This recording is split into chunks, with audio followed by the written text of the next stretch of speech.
Dito isso, rapidamente, abram as vossas Bíblias em Atos, capítulo de número 18. Estamos aqui no finalzinho da segunda viagem de Paulo. Atos, capítulo de número 18. Há vários domingos já nós estamos viajando com o apóstolo Paulo e com outros apóstolos do Senhor Jesus, discípulos de Jesus, em algumas viagens missionárias. Esse aqui é o encerramento, da segunda viagem.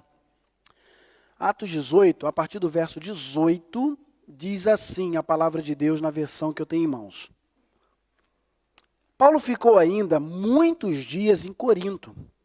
Por fim, despedindo-se dos irmãos, navegou para a Síria, levando consigo Priscila e Áquila. Antes de embarcar, rapou a cabeça em Cesareia, porque tinha feito um voto. Quando chegaram a Éfeso, Paulo deixou ali Priscila e Áquila. Ele, porém, entrando na sinagoga, pregava aos judeus. Pediram-lhe que ficassem mais algum tempo ali em Corinto, mas Paulo não quis. E ao se despedir, disse: se Deus quiser, virei visitá-los outra vez. E embarcando, partiu de Éfeso, chegando a Cesareia. Foi logo para Jerusalém. Chegando a Cesareia, foi logo para Jerusalém. E tendo saudado a igreja, seguiu para Antioquia. Havendo passado ali algum tempo, saiu atravessando sucessivamente a região da Galácia e Frígia, fortalecendo todos os discípulos. Somente até aqui. Pai, obrigado, Senhor, pela oportunidade que nós temos de cultuar ao Senhor. Obrigado pela Tua palavra lida nesse momento. Eu peço que, por favor, o Senhor fale aos nossos corações através dela, Senhor. Não permita que nada venha tirar nossa paz, nosso sossego, nosso entendimento da Tua palavra nessa manhã. Eu oro em nome de Jesus. Amém. Meus irmãos, Paulo, como eu disse, aqui é o encerramento da segunda viagem. Logo em seguida, no verso 24, a gente vai entrar um pouquinho nele aqui, até o final do capítulo 18. Ele inicia a terceira viagem, tá certo? A terceira viagem missionária. E aí tem aquele episódio ali quando Apolo aparece e algumas coisas que a gente vai citar mais. Mas eu quero destacar para os irmãos algumas coisas acerca desse texto, para que nós possamos avançar um pouco com Paulo nessa viagem. Paulo, nesse momento aqui introdutório, a gente consegue observar que ele aproveitava as circunstâncias que tinham diante dele, que apareciam diante dele. E a gente percebe claramente que depois de ele ter permanecido ali por 1 ano e meio, diz o texto, se a gente olhar um pouco antes, que ele ficou em Corinto 1 ano e meio, Paulo levou seus novos amigos, quem? Áquila e Priscila, para uma nova etapa no ministério, diz lá o verso de número 18. Ele levou consigo aqueles que estavam com ele, caminhando com ele, desde aqueles momentos ali anteriores, no fazer tendas, tantas coisas mais aconteceram. Ele caminhou com eles ali e agora ele leva Áquila e Priscila para poder deixar em uma outra localidade. É como se nós pudéssemos dizer que Paulo, ele multiplicou, irmão Marcos, o seu ministério, tá certo? Alguns vão dizer que Paulo dividiu. Não, a gente entende que a conta do Senhor é a multiplicação. Então ele se multiplicou, e como disse aqui a Aline, na sua palavra, nós precisamos nos multiplicar para que mais pessoas possam conhecer a Cristo. E precisamos sim fazer outro de nós, e foi o que Paulo fez. Ele pegou Áquila e Priscila, e por mais que as pessoas queriam ou desejassem que ele ficasse ali em Éfeso, o que ele fez? Não, eu não vou ficar. Eu vou seguir. Eu tenho outras coisas para poder estar fazendo. Se Deus assim permitir, eu vou voltar e visitar vocês. Mas quem vai ficar com vocês é Áquila e Priscila. E eles ficaram ali, e a gente vai ver isso um pouquinho mais aqui, a partir do verso 24. Paulo também ele usa de sabedoria. Além dele aproveitar as circunstâncias, ele usa de sabedoria. O ato dele rapar a cabeça ali, ou raspar a cabeça, ele demonstra ali um grande apreço à lei mosaica, que você pode ler depois lá em Números, a partir do capítulo de número 6, e você vai entender um pouco melhor isso, esse objetivo que ele tinha de chegar a Jerusalém, mas antes ele fez esse voto, e ao fazer esse voto ele demonstra um apreço muito grande ali à lei mosaica. Então ele também usa de muita sabedoria. E Paulo é muito claro nos seus objetivos, muito claro.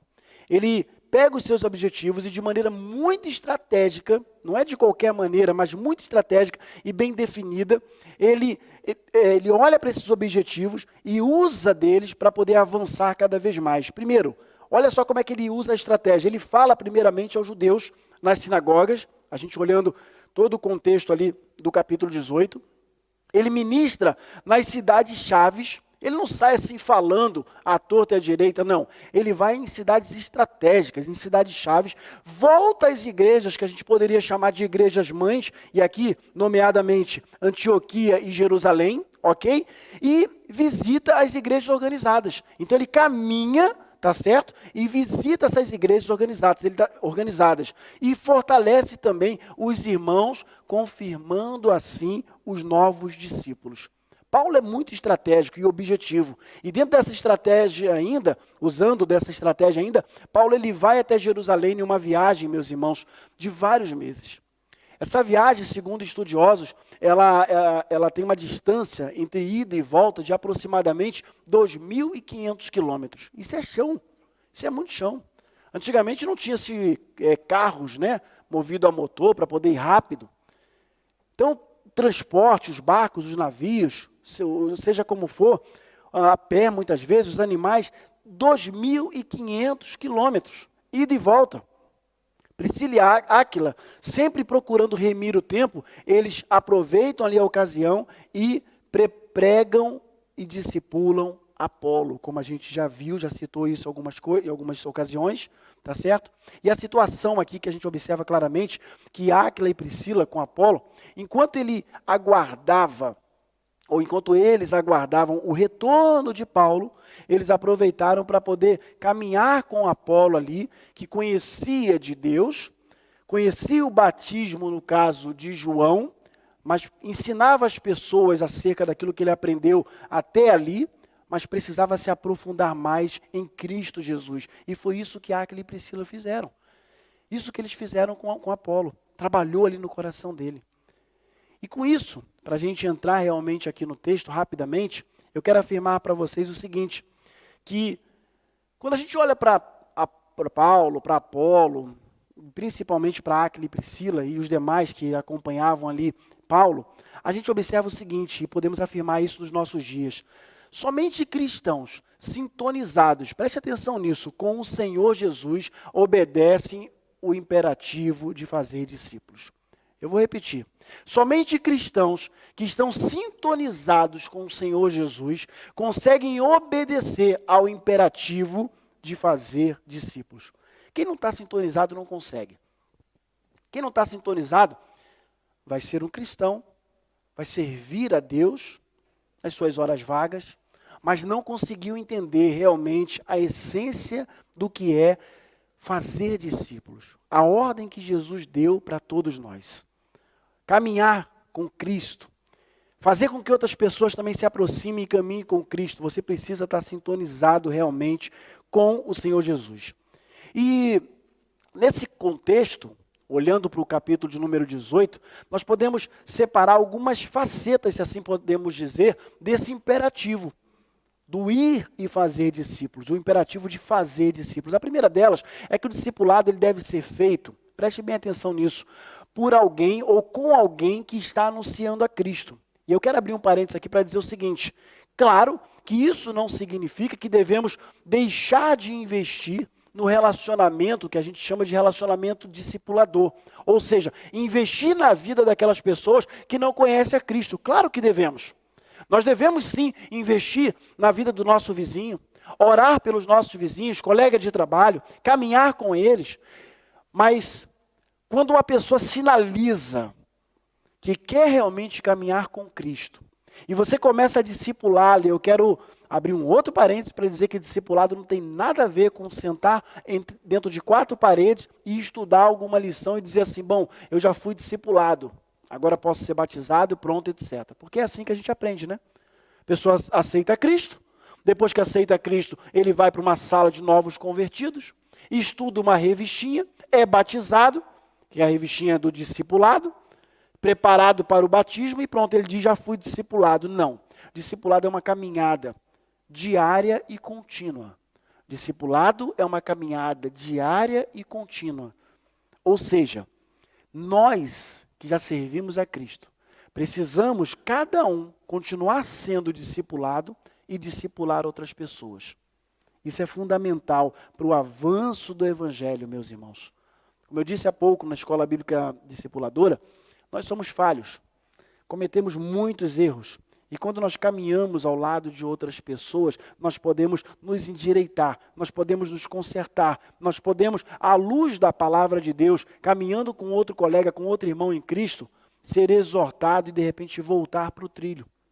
Agora tem um detalhe, esse anúncio que eu disse anteriormente, ou seja, a pessoa que está sendo discipulada, ela deve ser exortada e discipulada sempre baseada nas Escrituras.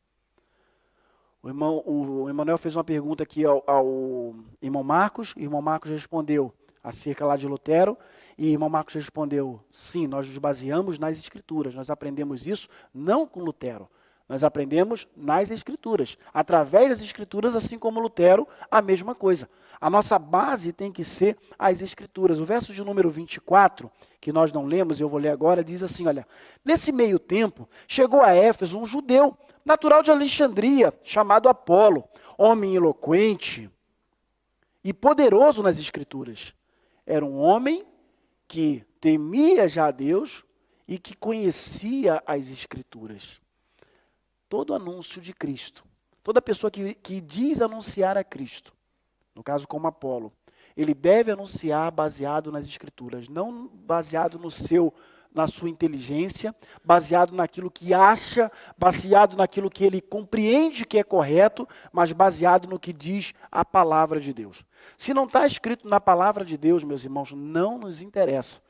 Nós temos que basear o anúncio de Cristo através da palavra, aquilo que ele deixou escrito, através de Deus deixou escrito na palavra, através dos apóstolos e outros mais.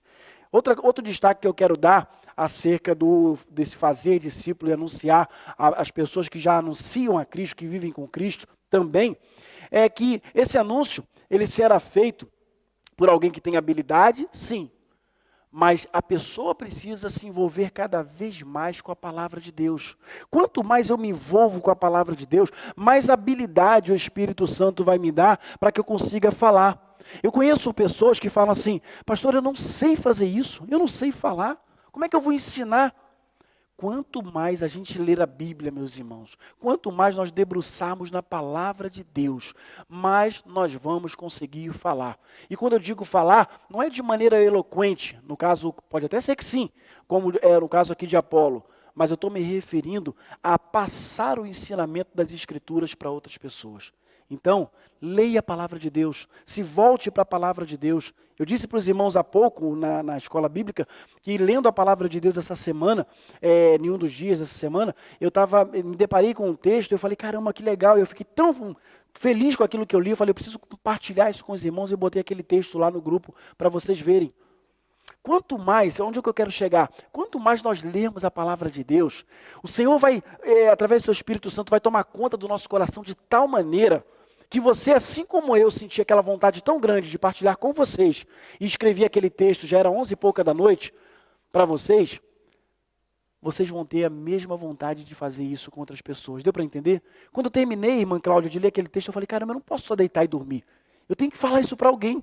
Mas vou falar aqui, vou bater na porta do vizinho, Raquel, agora está dormindo? Vai chamar a polícia para mim? Não vou fazer isso, então vou partilhar com os meus irmãos. Então o que eu fiz? Peguei o texto, digitei aquele texto ali, aquilo que eu aprendi naquele momento ali e partilhei com vocês. Em resumo, quanto mais nós lermos, irmã Maria, a palavra de Deus, mais o Espírito Santo vai nos impulsionar a pregar a palavra de Deus, essa palavra que agora aprendemos, a outras pessoas. Esse anúncio ele deve ser feito sempre também centralizado em Jesus Cristo. Tão somente em Jesus Cristo, como eu disse, não no meu conhecimento, mas em Jesus Cristo. Uma segunda faceta, se assim podemos chamar, dessa vida discipular, é que o discipulado ele deve incluir a exposição clara dos caminhos de Deus. Quando eu apresento a palavra a outras pessoas, eu preciso expor isso de maneira clara. Eu não posso enganar a pessoa. Por exemplo, Venha para cá que você vai ter seus problemas resolvidos. Está com problema financeiro? Venha para cá que seus problemas serão resolvidos. Negativo. Você está passando por dificuldade no casamento? Você tem que vir para cá. Porque vamos pregar uma mensagem poderosa e seu casamento agora vai ser... Não, não é isso. Não é isso que eu tenho que anunciar. Eu tenho que anunciar a Cristo. Eu tenho que anunciar o caminho da salvação. Eu tenho que dizer sem nenhuma vergonha que se não aceitar a Cristo, vai para o inferno e ponto final. Sem dar meia volta, é assim que funciona. Eu preciso ter compaixão das pessoas. Eu preciso também colocar o meu joelho no chão e orar pelo perdido. Porque quanto mais, meus irmãos, eu colocar o meu joelho no chão e orar pelo meu vizinho, orar por aquelas pessoas que não conhecem a Cristo, mais amor o Senhor vai colocar no meu coração por essas pessoas. E mais vontade de anunciar essas pessoas, ou anunciar a essas pessoas, o caminho eu vou ter. Esse caminho, meus irmãos, é maravilhoso. E só quem trilha esse caminho consegue perceber isso. Mas como nós aprendemos hoje aqui, não era o vir à igreja, mas é o caminhar, o caminho de ir à igreja, mas era o ser igreja pelo caminho. Deu para entender a diferença?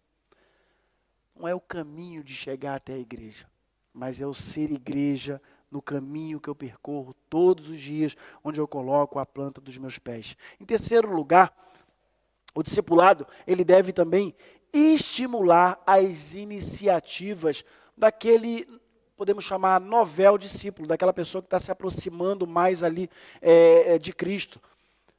Aquela pessoa que está se envolvendo mais, como era o caso aqui de Apolo. Vamos continuar lendo o texto aqui. Deixa eu ler aqui do 25 em diante. Diz assim, olha, falando ainda de Apolo, ele era instruído no caminho do Senhor. E, sendo fervoroso de espírito, falava e ensinava com precisão a respeito de Jesus, conhecendo apenas o batismo de João. Apolo começou a falar ousadamente na sinagoga. Quando Priscila e Áquila o ouviram falar, levaram-no consigo, com mais exatidão lhe expuseram o caminho de Deus. Com mais exatidão. Olha, você está certo, é isso mesmo, mas deixa eu te explicar uma coisa. Deixa eu te falar de quem é Jesus. Deixa eu te explicar para que ele veio, por que ele morreu na cruz. Irmãos, tem muitas pessoas por aí que até conhecem o Marcos de Deus, sabe? Conhece. Existe Deus? Não existe. Você conhece Jesus Cristo? Sim. O que foi o Filho de Deus? Sim. Mas não consegue entender o que ele veio fazer nesse mundo. Muitas pessoas não conseguem. Você pergunta a pessoa, por ser religiosa, ela sabe. Ou por temer, talvez, a Deus, ou talvez ter sido criado numa religião ou numa religiosidade, onde levou ela a entender que existe realmente um Deus soberano, Criador de todas as coisas, Criador do céu e da terra, e que existe também Jesus, Filho de Deus, sabe disso. Mas a grande maioria, infelizmente, que se enquadra nisso que eu acabei de dizer, dessa forma, elas não conseguem ainda explicar quem é Jesus. Quem foi Jesus? Quem foi e quem é Cristo? O que ele veio fazer? Qual foi o sacrifício? Aprendemos hoje na escola bíblica discipuladora sobre isso. O que ele fez na cruz? Por que é tão importante a ida dele para a cruz? Por que João vai dizer lá no capítulo 1, verso 29, eis o Cordeiro de Deus que tira o pecado do mundo? Mas como assim tira o pecado do mundo? Eu não tenho pecado. Já viu quando você pergunta para alguém, você é pecador? Não, eu não. Nós somos pecadores, irmãos. Eu sou pecador. Todos nós somos pecadores. A palavra de Deus nos diz que todos pecaram. E separados ou destituídos estão da glória de Deus. Todos, não foram alguns, todos pecaram. Então só há uma maneira desse homem, desse ser humano, e quando eu falo homem, sempre entenda o ser humano, o homem e a mulher, desse homem voltar de novo a ter comunhão com Cristo. Lembra lá do início, com Deus no caso, lembra lá do início. O homem andava com a mulher no jardim, caminhava na presença de Deus.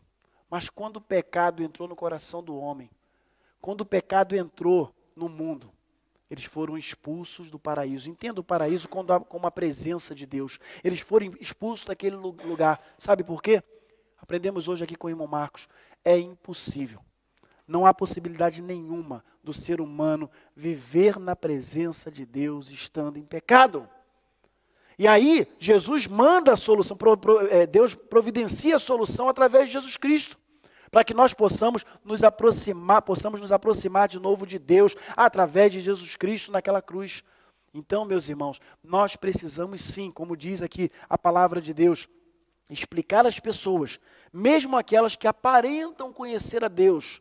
Irmãos, aquelas pessoas que já têm um temor a Deus, de certa forma, a gente precisa orar por elas, para que elas possam conhecer a Jesus Cristo. O verso 27 diz, olha aqui, quando ele resolveu percorrer a Acácia, os irmãos o animaram e escreveram aos discípulos para que o recebessem bem. Foi o que eu disse agora. O discipulado deve também estimular ou incentivar as outras pessoas, ou aquele que está se aproximando a pregar a palavra, para que ele continue firme. Deram carta, recomendaram, receba esse homem bem. Ele é um pregador da palavra. Nós precisamos incentivar uns aos outros, caminhar uns com os outros. Fez coisa certa, é isso aí, meu irmão, parabéns. Se ensinou muito bem, aprendi muito com você, valorizar as pessoas. As iniciativas ministeriais, meus irmãos, elas surgem de uma maneira natural, quando a pessoa ela é vocacionada para aquilo ali, quando aquilo ali começa a se despertar na vida dela. As iniciativas acabam acontecendo, então quanto mais eu me envolvo com isso daqui, com a Bíblia, quanto mais eu leio a palavra de Deus, mais as ideias vão vir na minha mente, no meu coração. O que eu posso fazer? O que eu posso fazer melhor? Como é que eu posso colocar isso aqui em prática na minha vida? Deus, talvez você vai estar passando por um momento difícil, um momento desafiador na sua casa, com a sua esposa, com seus filhos, talvez no trabalho. E a palavra de Deus pode trazer solução a isso. Pode não, ela traz solução para isso. Para essa situação, nós só precisamos ler. Nós só precisamos nos voltar para o Senhor. Por último, o discipulado ele deve resultar da utilização das Escrituras sempre. Parece redundância, né? De tudo aquilo que a gente falou até aqui, mas é verdade. O verso de número 28, nós lemos o 27, o verso 28 diz assim, olha, eu vou ler de novo o 27 para poder não ficar fora de contexto. Tendo chegado Apolo, quando ele resolveu percorrer a Acácia, os irmãos o animaram e escreveram aos discípulos para que o recebessem bem. Tendo chegado, Apolo auxiliou muito aqueles que, mediante a graça, haviam crido. Apolo foi de fundamental importância naquelas pessoas, para aqueles novinhos na fé, aquelas pessoas que estavam começando a caminhar com Cristo, porque com grande poder, diz o verso 28, convencia publicamente os judeus, provando por meio das Escrituras que Jesus é o Cristo. Ele não provava, irmão Marcos, porque ele era eloquente. Ele não provava, irmão Marcelo, porque ele falava muito bem. Ele provava através das Escrituras que Jesus era o Cristo. Então, quando alguém chegar para você, mas é na palavra de Deus. Talvez você não esteja tendo, ou conseguido, ou está conseguindo, de alguma forma, falar da palavra de Deus, porque talvez está te faltando debruçar na palavra de Deus. Quanto mais você debruçar na palavra, mais você vai conseguir falar da palavra. A utilização, meus irmãos, das Escrituras Sagradas, ela traz auxílio a todos aqueles que creem. Todos. Diz o verso 28, a parte A do verso. A utilização das Escrituras também revela que a salvação é pela graça. A gente vê isso, olha, porque com poder, com grande poder, convencia a todos publicamente. O verso 27 diz, olha, Apolo auxiliou muitos daqueles que mediante a graça haviam crido. A utilização das Escrituras também prova que Jesus é o Cristo. Diz que através das Escrituras ele convencia a muitos judeus. É interessante que a palavra de Deus diz publicamente. Além dele falar isoladamente com algumas pessoas, ele aproveitava nas sinagogas, nos locais, nas casas, de maneira pública, ou seja, com um grupo de pessoas e publicamente, ou seja, no ato de pregar, de explanar, de abrir a palavra de Deus, ele convencia que Jesus era o Cristo. Para concluir, meus irmãos, nós precisamos nos aprofundar na palavra, porque é a palavra que transforma. Paulo, eu disse no início, eu repito aqui, que ele, por confiar nas pessoas que estavam trabalhando com ele multiplicou o seu ministério, no caso aqui, com Áquila e Priscila, deixando-os, no caso, em Éfeso. E isso é maravilhoso. A Igreja de Cristo, vamos pensar aqui, a Igreja Batista nessa cidade, na cidade de Lagos.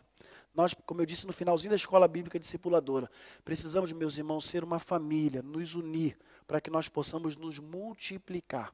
Quando a gente olha para Áquila e Priscila, a gente vai falar sobre isso no pequeno grupo essa semana, a gente percebe claramente como é que ela e ele, né, um casal, abrem as suas casas para que a sua casa, para que o evangelho avance e avance mais e mais.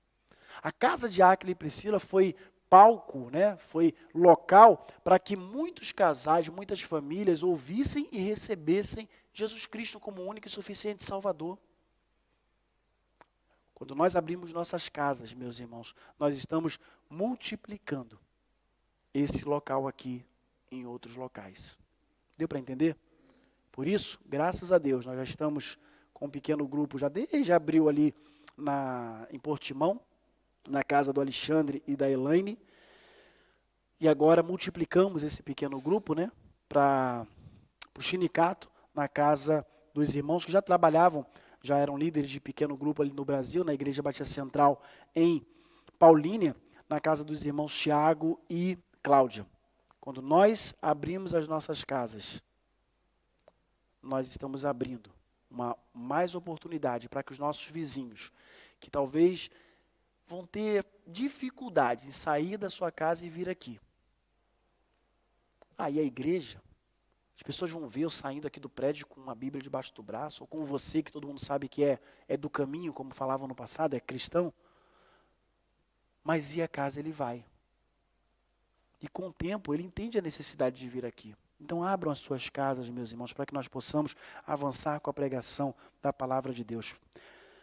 Priscila e Áquila remiram o tempo, né, discipulando e investindo cada vez mais na vida de Apolo. Nós aprendemos isso hoje. Apolo, devidamente discipulado agora, e foi usado tremendamente por Deus para proclamar que Jesus é o Cristo. E quando a gente aprende tudo isso, eu termino perguntando a você, aquelas perguntas que a gente não precisa responder, mas só para que a gente possa pensar. Assim como Priscila e Áquila, assim como Apolo, assim como Paulo e tantos outros, eu estou disposto a investir a minha vida, o meu tempo. Eu estou disposto a ser realmente um canal de bênção na vida de outras pessoas. Eu estou disposto realmente a viver a importância do discipulado, que deve começar dentro de casa, com o meu filho, e deve caminhar por todos os lugares onde eu colocar a planta dos meus pés. Isso aqui é tão sério, irmãos, porque quando eu ensino meu filho sobre Jesus, e meu filho vive isso, ele pode ir para a escola que for, ele pode ouvir de um montão de teoria lá, totalmente infundada, tirando a pessoa, tentando tirar a pessoa do foco. De vez em quando o Emanuel chega lá com algumas coisas lá que, olha, falaram isso, isso e isso, que coisa absurda. Ele mesmo já sabe que eu não preciso falar. Eu não preciso falar que é um absurdo, ele sabe que é um absurdo. Ensina o menino no caminho que deve andar. Só que para eu ensinar no caminho que ele deve andar, eu preciso conhecer esse caminho. Eu preciso viver esse caminho, para que com exatidão eu consiga proclamar a palavra de Deus no coração do meu filho e no coração dos meus amigos, familiares e quantos mais Deus mandar para mim. Amém? Curva a sua cabeça, vamos orar nesse momento. Feche os seus olhos. Peça a Deus nesse momento, ore aí no seu lugar, e peça a Deus nesse momento para abrir a tua mente, o teu coração, para que você possa ter o desejo de alcançar os seus vizinhos para Cristo. Ore agora, você sozinho, você e Deus. Peça a Deus para que coloque amor no seu coração pelo perdido. Assim como a gente lê na segunda carta que Pedro escreve, capítulo de número 3, verso de número 9. O que está no coração de Deus são os perdidos. que Ele coloque o amor dEle no seu coração.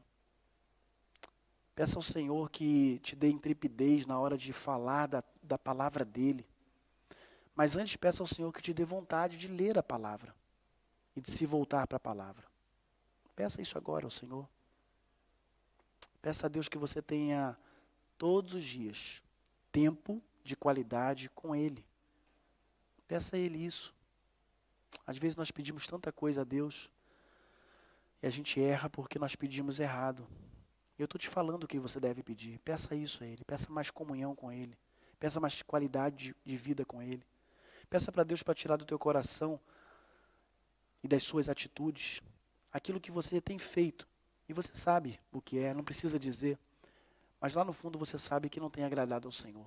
Peça a Ele para tirar, para limpar o teu coração nesse momento. Senhor, obrigado, Senhor, por mais uma manhã aqui nesse local. Deus, obrigado pela Tua palavra que nós lemos. Obrigado porque o Senhor, ao longo da história, usou homens e mulheres para pregar a Tua palavra, para anunciar a salvação em Cristo Jesus, para falar a tantas pessoas, e até hoje, mesmo depois de vários anos que passaram, ainda ecoa nos nossos corações o ensinamento dessas pessoas. Muito obrigado, Senhor. Que nós possamos, assim como Áquila e Priscila, como Apolo, como Paulo, ser homens e mulheres que não tenham vergonha de pregar a palavra, que não tenham vergonha de abrir os seus lares, que não tenham vergonha de sentar com alguém para conversar sobre Jesus, que não tenha vergonha de, em qualquer lugar onde for, conversar sobre Cristo Jesus. A nossa boca precisa falar aquilo que está cheio no nosso coração. Então, Pai, por favor, enche o nosso coração do Senhor. Enche o nosso coração de Ti, Pai. Senhor, eu te peço que nos conceda uma semana na Tua presença, que nós possamos agir de acordo com a Tua palavra. Abençoa, Senhor, cada irmão e irmã minha que estão aqui nessa manhã, aqueles que vão ter uma semana de trabalho. Pai, por favor, cuida deles, protege, dê sabedoria. Por favor, Pai, não deixe que nada de mal venha acontecer. Preserva a saúde de cada um deles, Senhor. Quero lembrar nesse momento aqui, Pai, por favor, da irmã Maria, do seu Alexandre, que não puderam vir hoje. Cuide da saúde deles cada vez mais. Aproxima o seu Alexandre do Senhor, que ainda não te conhece. Por favor, Deus, abençoa o Pedro, filho desse casal. Deus, eu te peço pelas crianças da nossa igreja, Pai. Estão indo para a escola, as aulas começaram essa última semana. Protege eles de tantos ensinamentos errados ali, Pai. Protege. Protege o coraçãozinho dessas crianças. Mas acima de tudo, Pai, que nós, pais, possamos ensinar os nossos filhos para que eles possam ser luz nas escolas onde eles estão. Nos ajude, Senhor, a entender o que é discipulado. Ó, Pai, por favor, eu oro confiando tão somente em Ti. Eu oro em nome de Jesus. Amém e amém. Meus irmãos, que Deus abençoe a todos vocês. Já passamos do nosso horário, mas tem uma semana na presença de Deus. Nós vamos ter agora, quando terminar o culto, vamos ter agora à tarde um momento para os irmãos do louvor, né, os seus familiares. É o encontro do louvor ali na casa da irmã Amanda e do irmão Marcos. E um momento que os irmãos, aqueles que não fazem parte do louvor, que não estarão indo, estejam orando por isso. A gente está querendo trabalhar cada vez mais, melhorar e aprender que não é só o ato de louvar aqui, mas entender o que é ser um ministro realmente, o que é cantar na Tua presença, o que é ter uma vida de adoração, não só aqui, mas onde colocarmos a planta dos nossos pés. Então, que esteja indo para casa e pedindo a Deus por esse encontro que teremos ali em Algizu nesse momento, tá bom? Vamos ficar em pé? Feche os seus olhos. Senhor, abençoa a nossa semana, Pai. Abençoa nosso caminhar, abençoa a nossa vida, abençoa a nossa família, Senhor. Abençoa a vida do pastor Tiago, que está se preparando para viajar aqui para Portugal essa semana. Deus, abençoa a primeira igreja batista ali em Campo Grande, Cariacica. Abençoa, Deus, obrigado pelo apoio que ela tem dado aqui para que essa obra avance, a ponto de enviar o seu pastor aqui e a gente não ter despesa com passagem dele, com nada. Muito obrigado, Senhor. Isso é prova do teu cuidado conosco. Muito obrigado, Senhor. Obrigado de coração. Esteja abençoando a cada um de nós. Que o amor de Deus, o nosso Pai, que a graça do nosso Senhor e Salvador Jesus Cristo e as consolações do doce e maravilhoso Espírito Santo do Senhor seja com todos nós aqui presentes e com toda a igreja do Senhor, onde quer que eles estejam nesse momento. Em nome de Jesus, amém. Deus abençoe a todos.